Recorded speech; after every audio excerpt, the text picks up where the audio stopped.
the Baen Free Radio Hour.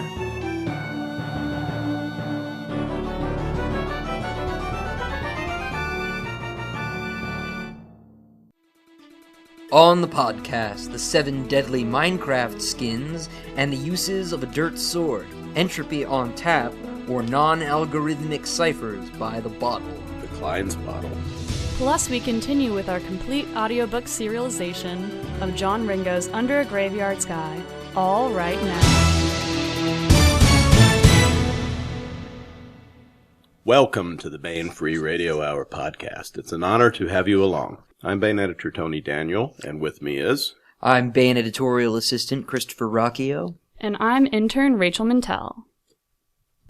This time on the podcast, we talked with Steve White about the latest entry in the long-running best-selling Starfire series, which Rachel just edited, which was a long-running best-selling edit job that she had to do twice because we lost the first one. It was great. This one is called Imperative, the book, and it's written by Steve White and Charles E. Gannon.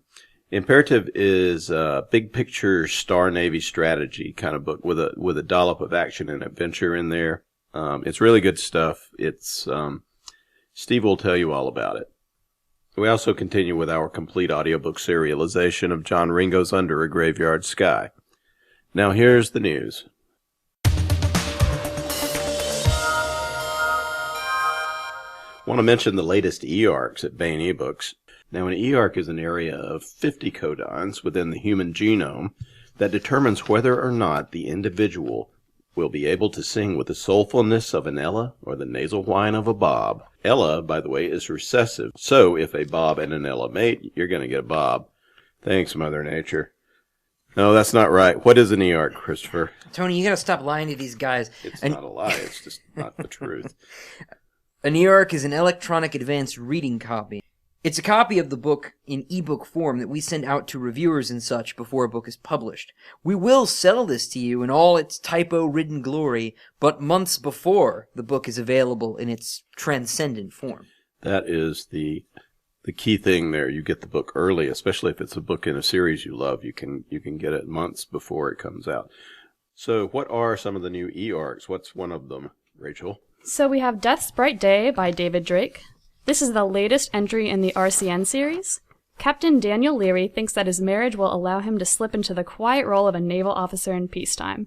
His friend, the spy and cybrarian Adele Mundy, is content to be collating data in her library. Unfortunately, duty and adventure is about to come calling and the stakes are high, as the Republic of Cinnabar fights a shadowy war with its great rival, the Alliance of Free Stars. Yikes. That sounds very exciting. So that's the new RCN book from David Drake. What else do we have on tap with e-arcs, Christopher? Well, also in e-arc form is Alliance of Equals by Sharon Lee and Steve Miller. This is the new novel in the popular and exciting science fiction Liaden Universe series.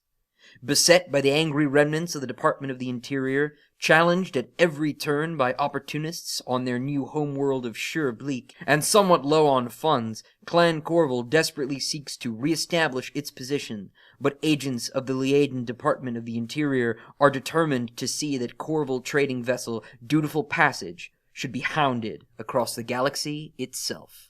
Finally out now is Black Tide Rising, which is an anthology. It's a collection of short stories set in John Ringo's Black Tide Rising zombie-infested world of the best-selling series by John. This great collection includes stories by multiple New York Times bestseller John Ringo, Eric Flint, Sarah A. Hoyt, Jody Lynn Nye, Michael Z. Williamson, and many more. So what are the e-arcs again, Rachel?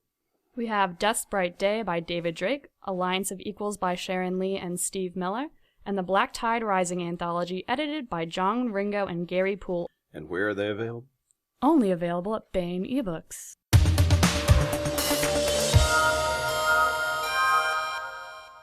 Steve White is the author of 20 novels with Baen Books, I guess 21 now. Along with many standalone novels, Steve's Baen series include the Prince of Sunset series, the Disinherited series, the Star series. Recently, Steve's Jason Thano time travel series has been growing with multiple entries. These books include Blood of Heroes, Sunset of the Gods, Pirates of the Time Stream, Ghosts of Time, and Soldiers at a Time. Steve is the author with David Weber, Shirley Meyer, and now Charles E. Gannon of the Starfire series of novels. These include entries Insurrection, Crusade, and Deathground, The Shiva Option, Exodus, Extremis, and the latest edition, Imperative, written with Charles E. Gannon. Steve, in Imperative, we've moved more than 80 years past the time of the original books. Admiral Ian Trevain, has been on quite a journey so far in the series. Can you give us a brief history of Trevain's Odyssey up to the beginning of Imperative? Trevain was first introduced in Insurrection, which was the first Starfire novel I ever wrote with David Weber, although it is not the first chronologically in the series. Insurrection tells the story of the Fringe Revolution, in which the Fringe worlds, the recent colonies, rebel and separate from the Terran Federation and form the Terran Republic. Now, in Insurrection, Trevain, who is a fiercely loyal Federation admiral, finds himself and his battle group cut off from the rest of the Terran Federation by the rebellion, and he manages to make his way to the Rim, which is an area which is still loyal to the Federation, but which is cut off from communications with it. So Trevain is on his own there. He pretty much appoints himself Governor General of the Rim and defends it against the rebels, which makes him a big hero to the Terran Federation, which at this juncture is badly in need of heroes. However, in the end, he is fought to a standstill by his arch nemesis, Admiral Lee Han of the Terran Republic, and Trevain is almost totally destroyed physically in the climactic battle, so that the only way to save his life is to dump him into a cryogenic bath without preparation, from which he can't be awakened without killing him. So he spends the next year, or the next 80 years, getting, as he himself puts it, well and truly freezer burned, until finally they develop the technology by which they can do an encephalic clone of him.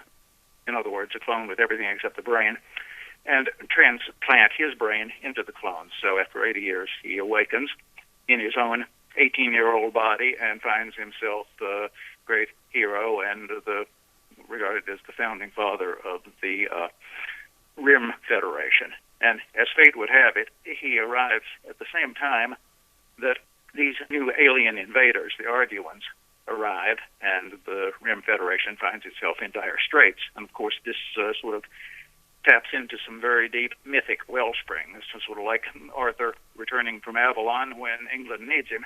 And he ends up leading the Rim and its allies to victory, and in the course of which he meets the daughter of his old nemesis, Lee Han, Lee Magda. And in the end, the two of them get married, to the general stupefaction of the entire human race. And they have a child that they name after her dad, right? They named after her grandmother, Lee Han. Grandmother. It is Han Trevain. As someone somewhere points out, this is a little like somebody named McCoy naming a kid Hatfield. Yeah. So at the beginning of the novel, it seems things are on a more peaceful moment for Trevain. What about the other main character in the book is Ossian Weathermere, who is a naval intelligence officer. I think he works for the Navy of the Rim Federation. Yes, he does. Yes, he does. Ossian is a young man noted for his invincibly cheerful attitude and diabolically clever tricks. He is also a nephew of Kevin Sanders, the intelligence agent in Insurrection. So we've reconstituted the team of the admiral and the intelligence officer. What is Ossian's professional relationship with Trevain? Well, the two of them meet toward the end of Extremis, which was the last novel before Imperative. But in Imperative, they don't really have a professional relationship because the course of the war causes them to be completely cut off from each other. Ossian is left pretty much on his own with a pickup force, which he leads by a very, very circuitous route back to the main theater of the war, which Trevain is trying to maintain. And he's discovered, well, let's talk about the political situation first, I guess. So the Arduans have been subdued, and some of them have become allies and maybe even friends with humanity. There's Ankot. What can you tell us? It's a her, right? Sure, right. Yeah, Ankot is a member of the Shakshu class, and I don't want to get ahead of myself by explaining what that means, but basically she is a member of the first dispersate, the first wave of Arduans that arrive in human space. And in the course of the novels Exodus and Extremis, she befriends a human, Jennifer Piechkov, and in the course of forming this friendship, learns that humans really are sentient beings, a point on which there was some doubt among the Arduans. And in the end, she is instrumental in arranging a peace between them. So as a result, as you say, the first dispersate is now living more or less in peace, although the somewhat watchful peace with the humans and their allies. That's the first dispersate of the Arduans. Right. Right, okay. Now, there are Arduans, and then there are Arduans who are not so glad to have this new relationship. Maybe we should talk about one of the basics of Arduan communication and culture, which I guess defines sort of who's the good guy and who's the bad guy. What is Selnarm? Selnarm is the telepathic sense by which the Arduans communicate with each other, with the minimum use of spoken language, although they can use that too. And the fact that humans don't have it is why, first, they believed humans weren't truly sentient. Now, Selnarm is also closely related to the past life memories of the Arduans. What you have to understand is the Arduans firmly believe in reincarnation, and they their science has confirmed this, at least to their own satisfaction. Whether they're right, and if they are right, whether it applies to anyone besides themselves, are still open questions, which we are deliberately leaving open. But this has some social consequences for the Arduans. First of all, they have a kind of cultural single-mindedness which has not been possible for humans for centuries, because they never underwent the so-called conflict of science and religion that began in the 19th century, because you see, their science confirmed their religion. Mm-hmm. And furthermore, they are fearless fighters because they completely believe that death is merely a temporary inconvenience. Selnarm is the ability to communicate that is instantaneous, right? It's faster than light. Correct. It's based. It's rooted in quantum entanglement. Mm. And it can operate across planetary system-wide distances instantaneously. And in the story, the human theoretical physicists are still in denial about this. But by making allies of some of the Arduans, they have acquired an interstellar radio. Well, no, it doesn't operate over interstellar distances. However, it's still very helpful because they can have what is called Selnarmic relay between the warp points in a single system. Which instead of sending a courier boat from warp point A to warp point B across the system, which takes time, you just zip it from the message from one warp point to the other. So within a solar system or within a star system. Right, and then it goes to, you zip it over to the courier boat waiting at the next warp point. It goes through the warp point instantaneously. So they do, as a result of this, have pretty rapid interstellar communications for the first time. It has a emotional or a component greater than just word-for-word language, too, as well, right? Yes, we tried to convey this by just parenthetical notes of what sort of emotion is being conveyed on a subliminal level. So how does it fit in with the Arduans have a pretty rigid caste system, although they might not call it caste. How does it fit in with that? How does it define that? The Shakshu class as I mentioned earlier, that Ankhat belongs to.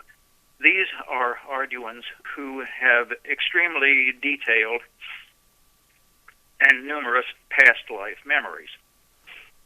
And as a result, they are the conservators of the culture. Now, the military caste, the Istishas, do not have this.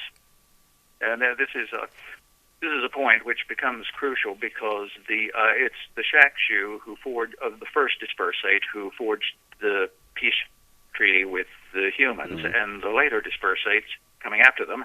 Well, actually, I'm getting ahead of myself here, but the Destishas of the later dispersates come to the conclusion that the Shakshu of the first dispersate have become corrupt and heretical, and end up distrusting the entire caste. There's a reason I think you give in there for why the warrior caste doesn't have the full selnarmic ability. Why is that? It's just a result of inbreeding of the two castes over a good many centuries. The Destishas actually represent something of an evolutionary retrogression in the species. So one of the members of this cast is one of our bad guys, or bad girls, I guess. Bad girl in her case, I think. Yeah. Who is Amunsit. What has she done with the Zarzuela system? Well, she belongs to another dispersate, which ended up there, and she got isolated there, and she's been just sort of under observation there the whole time, supposedly not doing much, but actually engaging in continuous supplying of information to the oncoming dispersates. So the humanity... Which are led by Zumref, who is sort of the Arduan race's answer to Adolf Hitler. Now, in these oncoming dispersates, the Destishas not only have taken over, they have exterminated the Shakshu, in many cases by the simple expedient by withdrawing the life support from the ones that are still in suspended animation. And as a result of Amunsit activities, by the time they arrive, they know a great deal about the human polities and their allies, the warp connections, what sort of weapons they can expect to encounter, and so forth. So they have a terrific advantage in intelligence.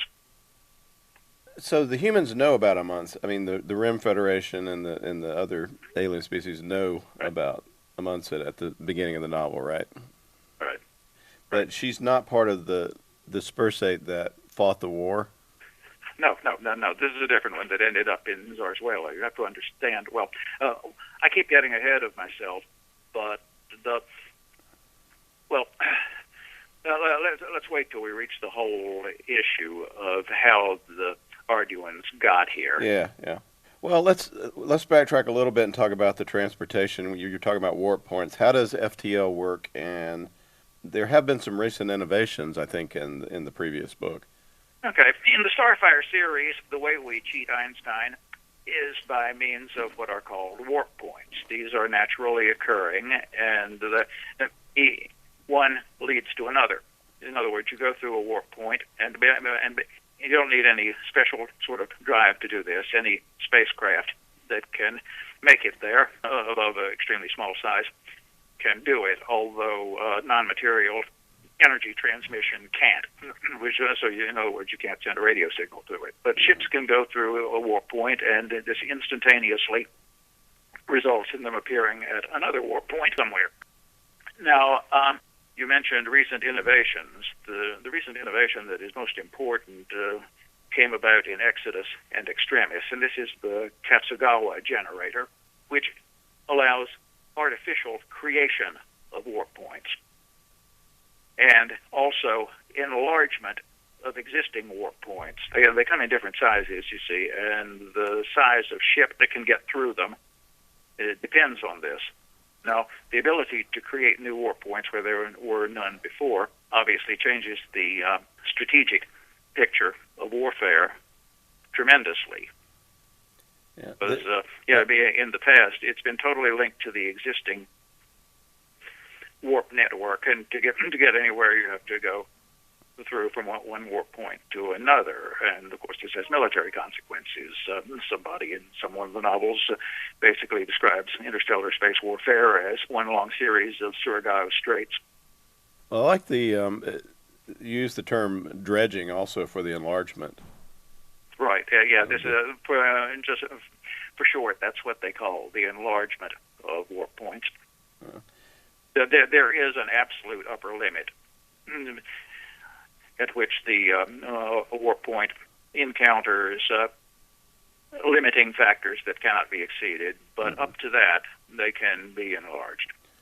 So we have FTL. The Arduans, at least originally, did not have FTL. They arrived via slower than light travel. But did they adapt? The ones that the first dispersate adapted quite well to humans' FTL. Right. The Arduans. The reason they left their home system is because they had come to the realization that a nearby supernova was going to render their home planet uninhabitable. Now, of course, this would be distressing for anybody, but it was especially distressing for Arduans because their religion holds that the total body, the total collectivity of constantly reincarnating Arduan minds is in some way coterminous with their god, Iliador. And if there are no more Arduans around, then obviously there could be no further reincarnation. And presumably, not only would their race vanish, but Iliador would also vanish, and presumably the universe would also. So you're talking some big juju here. And so they were highly upset and devoted their entire energies as a species to building several waves of enormous generation ships. They haven't left all at once, though, right? That's kind of key to the plot here. So they basically build a certain number and send out one dispersate, and then keep building and send out another one, and so forth. But these were all slower than light generation ships powered by photon drive, and it's easy to understand. And this is what I was getting at earlier.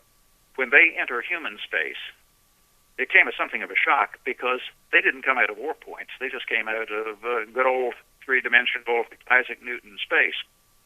And this completely knocked the strategic picture of space warfare into a cocked hat, because all at once it was as though the entire sky was one enormous invisible warp point through which an enemy could come. You see, it had been centuries since humans had even thought in terms of slower-than-light interstellar flight. There was no point. I mean, why do it when you can zip through warp points? They seemed as if they came from wherever the hell they wanted to come from. Precisely. They weren't playing by the rules. They weren't. They didn't have to follow the warp network. Although they, as you say, they were able to learn about its existence from the humans that on the planets they conquered when they first arrived, and started expanding through the warp network, which was what the war in the novels Exodus and Extremis was all about. So tell us a little bit about the military technology. The warp points are guarded. What sorts of weapons does Trevelyan's Navy possess? The space warships and the weapons they carry have evolved in the course of this series, just as they evolved within the context of the game system on which the series was originally based. Now, the history of space warship design can, in very general terms and with certain exceptions, be boiled down to the proposition that bigger is better. And in the course of Exodus and Extremis, the humans come up with the biggest warships to date. First, the Devastator class, and then finally the Super Devastator. And the Super Devastator is the biggest that can be built, or at least the biggest you want to build, because it is the biggest ship that any warp point can accommodate. So it's sort of like the situation before World War II. The U.S. couldn't build any battleships bigger than 45,000 tons because that was the biggest that could get through the Panama Canal. Mm-hmm. Now, as for the weapons the ships carry, these have evolved, and they're in the early stages of this future history. We were talking about what you would expect, particle beams and lasers and missiles and so forth. Now, by the time of Imperative, weapons have developed quite a bit. There are various types of directed energy weapons, and most recently there is something called the energy torpedo, which is actually a plasma weapon fired as a ballistic projectile, and this is extremely effective. And most recently, they've invented something called the gravitic disruptor, or G-beam for short, which is truly devastating, but it's powered by the engines of the ship, and it can only reach its full effectiveness powered by really big engines on a really big ship. So, of course, this dovetails with the development of the Devastator and the Super Devastator. And so the ultimate weapon at this point is a Super Devastator armed with the G-beam. And it is widely assumed at the beginning of Imperative that the space warship design has reached finality, and that one of these things is invincible. I trust I'm not really giving anything away when I say that, in the words of Mammy Yoakum, it ain't necessarily so. Yeah. It's like the attitude of the World Navies right before World War I, perhaps, with the nobody anticipated the U-boats. So another weapon that it's at least discussed in the book is kinetic attack. We've seen this in a lot of SF novels, but I don't know if I've ever heard about attack by debris that's at a significant percentage of the speed of light before. What would be the effect of something like that? That's an interesting question. It's highly speculative because nothing of the sort has ever happened, or at least it's never been observed. No, what happens is that the oncoming states, after a certain point, start breaking up some of their generation ships and direct them at like 2/3 of the speed of light at human systems or Orion systems. Now, what would happen if this did hit? Hard to say. You got something the size of a fist coming out at 2/3 of the speed of light. It hits a planet, it's going to go right through the crust. Now, if you have a whole shower of these things coming down, it's going to really heat up the atmosphere just by energy exchange, and this almost infinitesimally brief passage through the atmosphere. So things could get quite hot, but only very temporarily, because after they hit, all the gigatons of dust that are kicked into the atmosphere are going to create instant nuclear winter.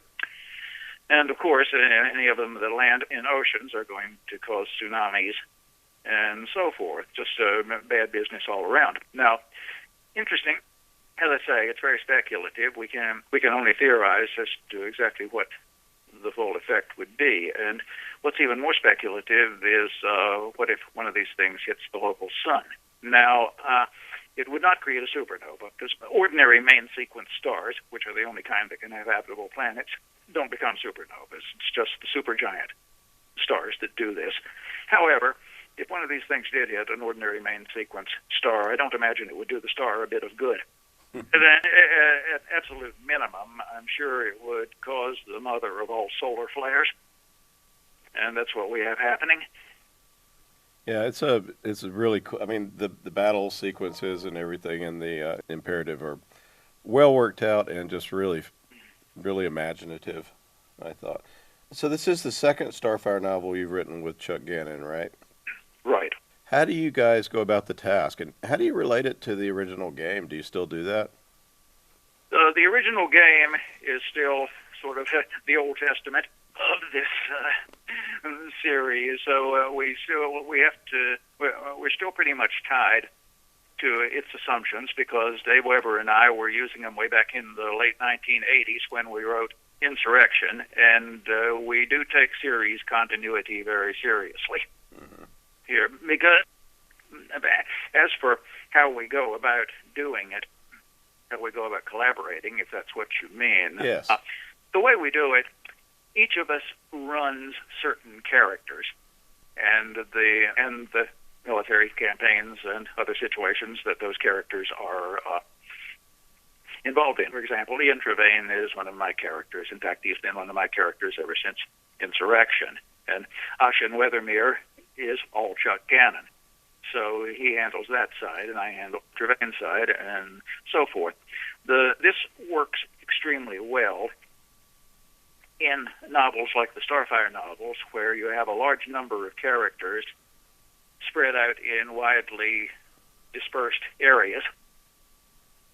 And now, of course, at the climax, when you have the characters coming together, then things get a little more complicated. Incidentally, this is the same way that Dave Weber and I did it when we were collaborating on Starfire novels.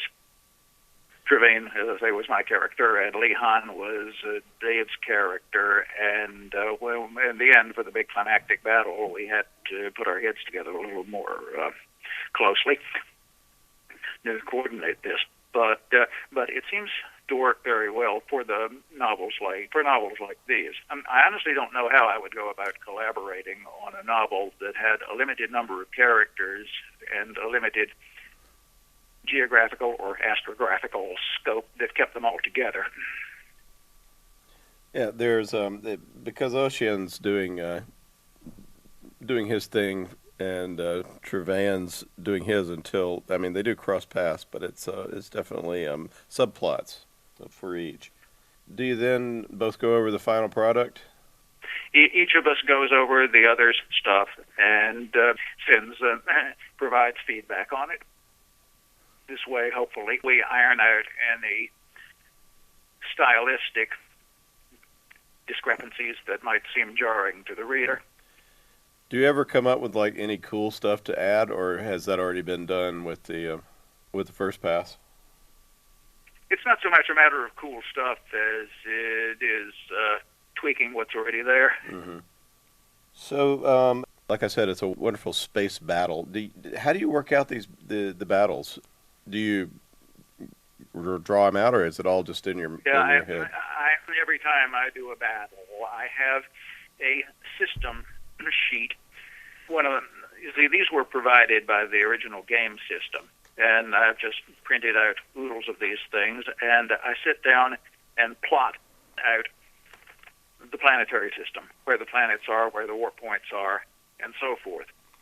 And this sort of keeps me honest when I am doing the strategic picture within a planetary system. And I think it's very important to keep yourself honest in something like this, and not just fudge things because you've written yourself into a corner. But this way, I can avoid that, and also, I think it just gives them more of a sense of verisimilitude. The way I often do it, there are frequent staff conferences in these novels, and the way I describe it is the characters are looking at a display screen, which basically is a high-tech version of the paper thing I've got in front of me, and I describe where things are by saying that the local sun is at the middle of it, and just do radials out from that, 1 o'clock, 2 o'clock, 3 o'clock, and so forth. And I think this is fairly clear to the reader if I describe it this way. Yeah. No, it's all easy to picture, and there's just like some cool twists that when you reflect on them seem obvious, but that are surprises as well. It's just it's fun for aficionados of lots of spaceship battles. So other Steve White projects: Soldiers Out of Time, a big climax for the transhumanist plotline in the Jason Thanu time travel series, but there seems to be plenty of history left for Jason to get mixed up with. What's next for Jason? Well, you've already seen what's next, or you haven't actually seen it, I don't think, but you've gotten it in the mail. I've already submitted the next Jason Thanu novel. Here we are after Soldiers Out of Time. This next one is entitled The Girl from Eridu. Now, people who, like me, are addicted to the works of the late Jack Vance, and especially his Demon Prince's novel, will instantly recognize the source of that title. And in my author's note, I effusively acknowledge my debt to Vance, or to put it more accurately, confess my theft from him. And In fact, you might even say that in this novel, what I've tried to do is write the backstory to a poem that Vance wrote in one of his Demon Princes novels. The Palace of Love was the name of the novel. But yes, you're right. Jason is definitely back here and going back in time quite a bit further than he has before. Back to pre-dynastic Sumeria, in fact. Oh, I can't wait. What other Steve White projects are out there at the moment that you're thinking about or are doing? Well, as you know, we've also submitted Oblivion, Mm-hmm. the sequel to Imperative, and so I have 2 submissions in, and The Girl from Eridu is actually the last thing I'm under contract for. So right now I'm just sort of taking a breather in these few weeks after I finished The Girl from Eridu, and pretty soon I'll be sending Tony some proposals for what I want to do next. Mm-hmm. And of course, the contrary to what you might think from the title Oblivion, the Starfire series is still very much open. Where might the series be headed, provided our heroes escape Imperative? Are we gonna? We're gonna see more of the Arduin's third wave. Well, of course, as you know, our heroes do escape or at least survive Imperative because there is the sequel, Oblivion, and beyond that, as I say, the series is still open. I can't really say in detail where it might be headed without being a spoiler for Imperative and, to an even greater extent, Oblivion, if you follow me. Yeah. Well, we have that to look forward to. The saga will continue. Somehow, each book you make the situation incredibly dire. Well, yeah. Well, I got to tell you, after Chuck and I wrote Extremis, we talked to a lot of people, and they really liked it. But there was a certain amount of kvetching about the fact that this war with the first Arduin dispersate, I mean, there was some serious stuff going down here, but it didn't have this sense of overpowering, threatening gloom and doom for the entire human race. Like, for example, in the Shiva option, where you had the arachnids who were threatening not only to wipe out the human race, but eat it. And you just didn't get that. I mean, in Extremis, people complained that this was a relatively limited war. So after listening to this enough, Chuck and I said to each other, okay, if they want the human race to be threatened, we'll threaten the human race. And that's what we're doing in Imperative and Oblivion. I think I'm fairly safe in saying that Imperative should not be a disappointment to people who've enjoyed the series so far and people who enjoy large-scale military science fiction in general. I stress the large scale. This is one thing I like about the Starfire series, one reason I enjoy writing it. It has something that I think a great deal of military science fiction has lost, namely the vast scale, which you have the ability to use in science fiction, but a lot of writers of military science fiction these days don't seem to use it. I mean, for a long time, I kept reading works of military science fiction that basically consisted of one grubby little infantry squad stuck in the jungle on planet Vietnam.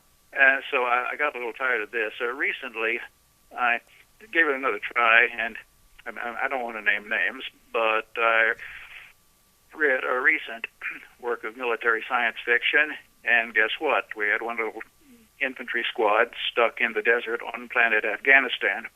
Mm-hmm. And I just think this sort of thing is unnecessarily limiting when you've got the whole galaxy to play with. Yeah, sure. And especially when you don't necessarily disapprove of defending humanity against alien invaders. You think war might be good in some instances. Well, it certainly works in Imperative. The book that's out now is Imperative by Steve White and Charles E. Gannon, which is the latest entry in the New York Times best-selling Starfire series. Steve, thank you very much for being with us today and talking about Imperative. Thank you.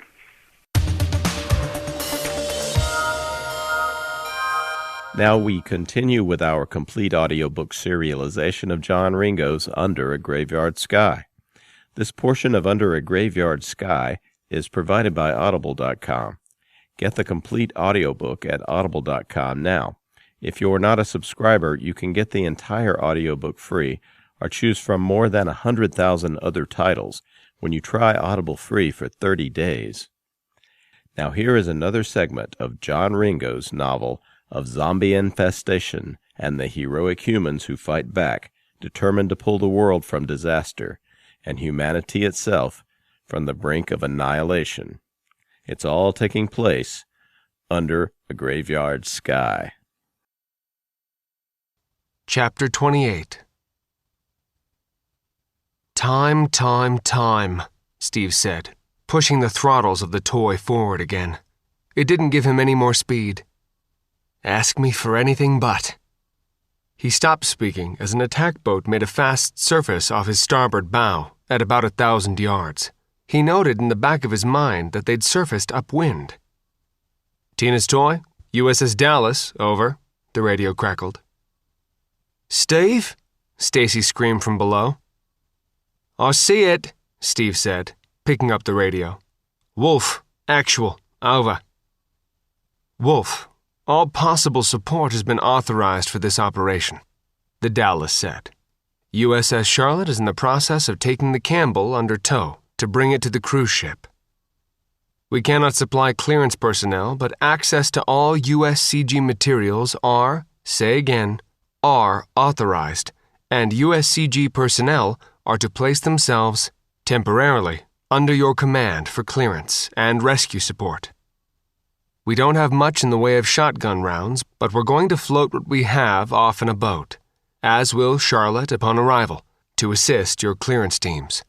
Current weather report is no fronts or tropical activity for this area for a minimum of 10 days. Some convection storms are possible, but they are scattered.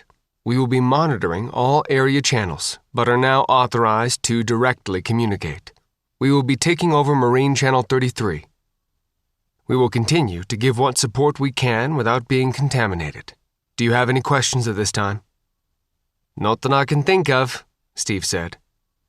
We will draw ahead of you and drop off a radio on a float, Dallas said, speeding up. The Tina's toy was a fairly fast yacht.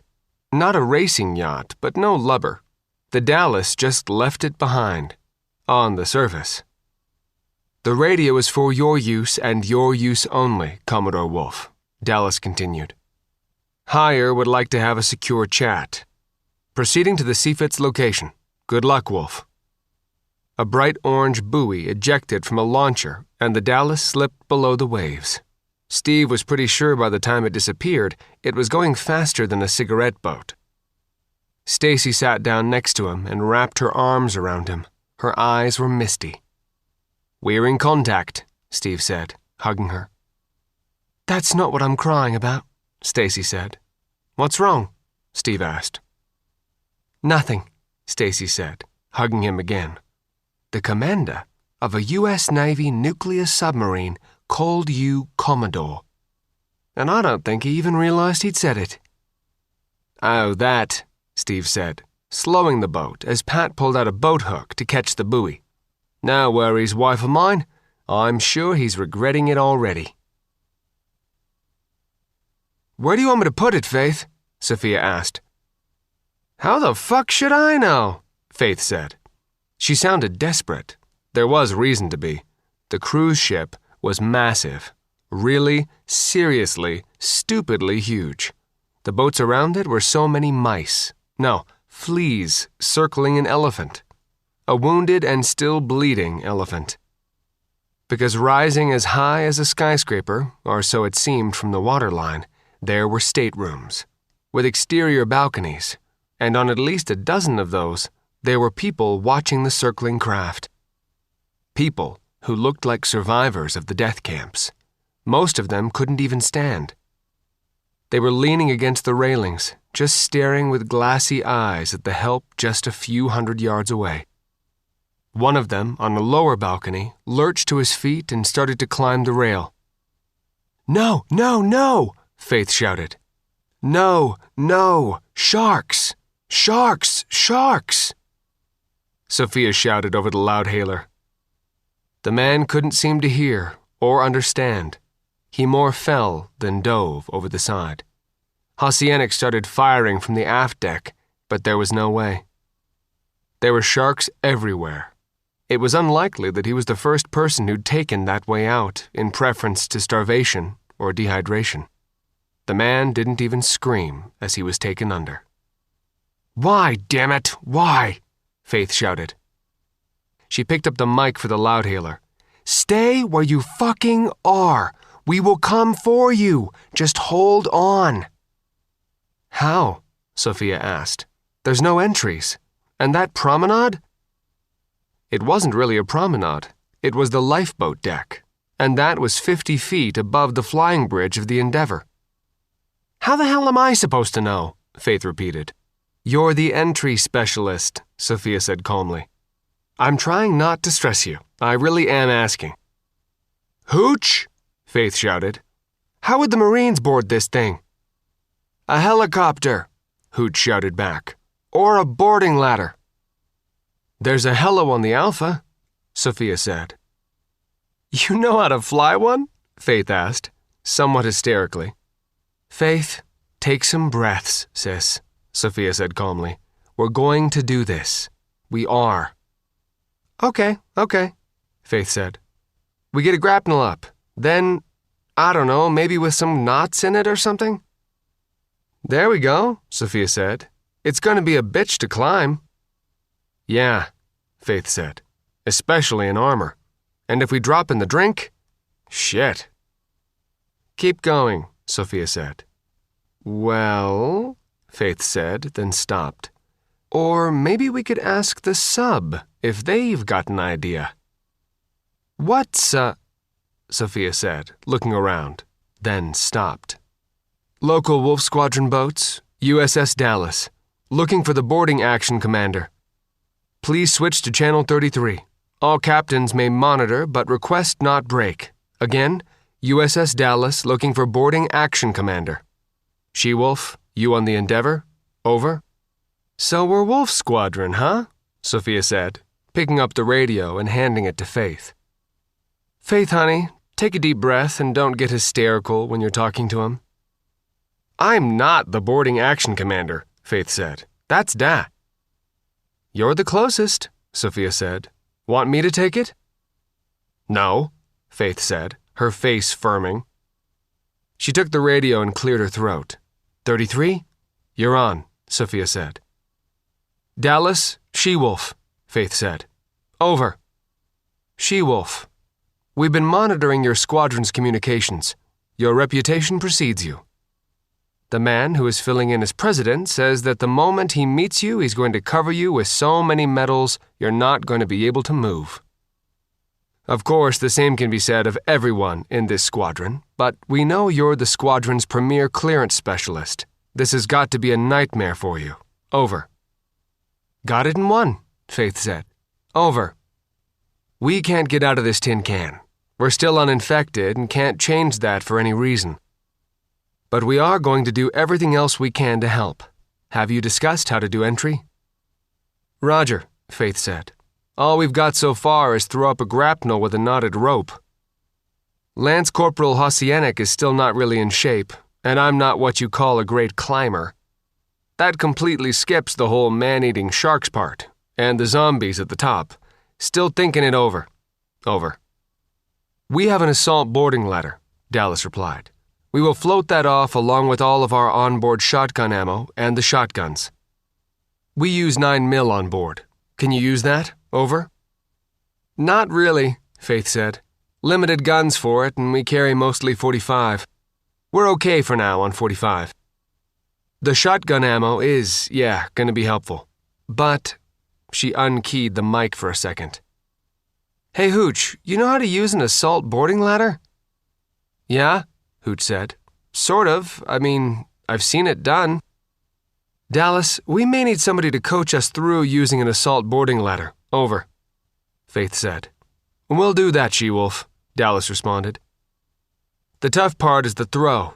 It's got a double line. You get the grapnel up, make sure it's on, then pull in on one of the lines. That pulls the ladder up and it hooks in at the top. Then it's just a matter of climbing the ladder. Stand by. Roger, Faith said, shrugging at Sophia's look. She-Wolf, have your boats pull back. We're going to do a close approach and send up a party to clear off some of the zombies from your boarding area. We may, say again, may, be able to get the ladder in place for you.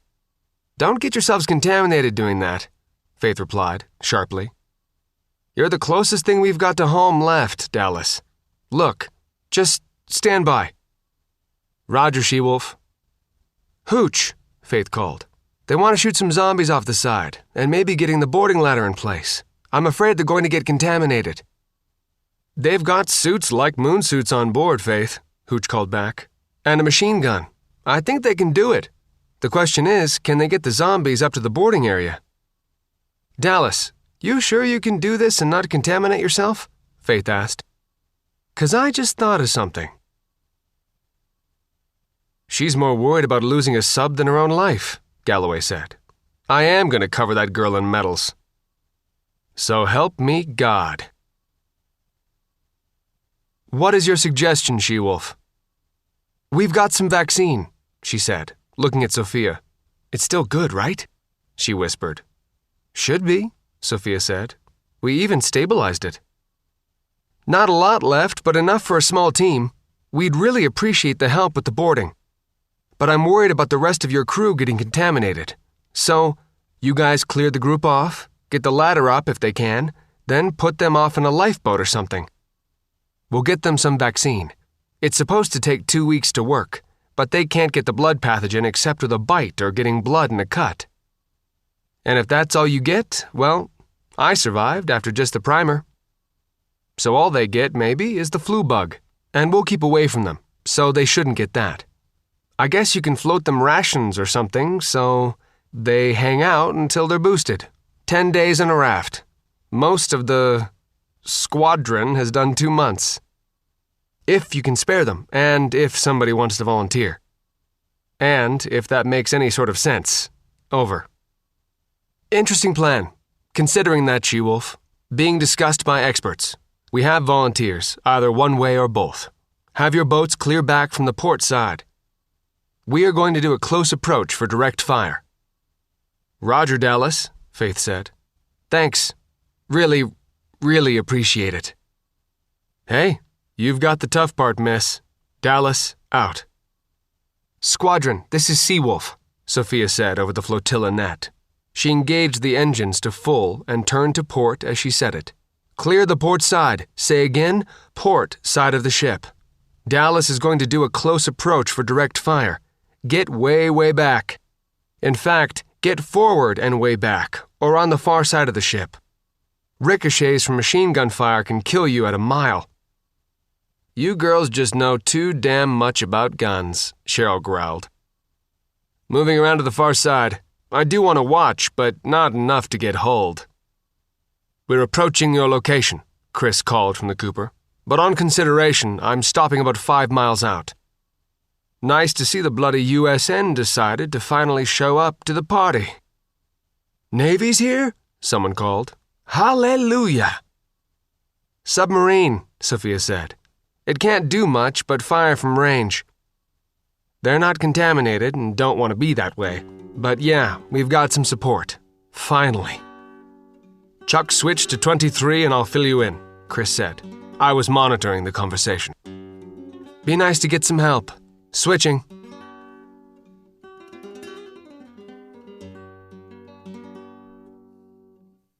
That was another segment in our complete audiobook serialization of Under a Graveyard Sky by John Ringo. And that's it for the podcast. Thanks to Audible.com, to Christopher Rocchio, Rachel Mintel, and to podcast theme composer Ruth Judkowitz.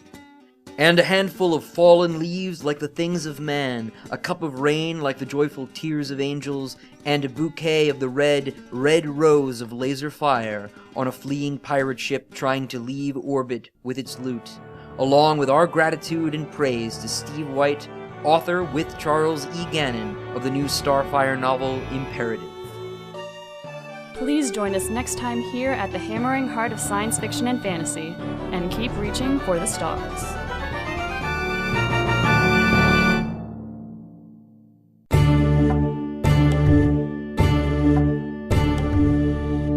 The Baen Free Radio Hour is brought to you by Baen Books Audio Drama, presenting dramatized audio plays of the best science fiction and fantasy with a professional cast and cinema quality soundtracks.